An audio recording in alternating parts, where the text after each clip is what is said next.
Naiintindihan ko po kaya nga po yang diyan sa regional wage boards at yung kasalukuyang mekanismo sa kung paano itinatakda ang pagpapasahod, wala po talagang lohika yan.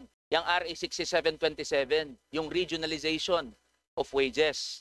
Kaya nga ho, kahapon, tama ho yun, nandun din ho kayo sa Senate Committee on Labor at nagpahayag din ho kayo ng inyong pagtingin doon sa pagkakaroon ng isang national minimum wage, ang tindig po dyan ng mga manggagawa, dapat nang repasuhin yung batas na yan dahil mahigit 36 years, mag-aapat na dekada na mula nang naisabatas yung RA 6727. And the position of the workers, very clear, kailangan ng repasuhin yan. Kaya po ginagawa ng Kongreso ang kanyang trabaho para repasuhin na yung RA 6727 na na-enact noong 1989. Papabor ho ba kayo na alisin o baguhin yung wage fixing mechanism natin? Liwanag naman po ang tugon ko kanina at uulitin ko lang, kami po ay kumikilala at rumirespeto sa kapangyarihan po ng Kongreso, both houses,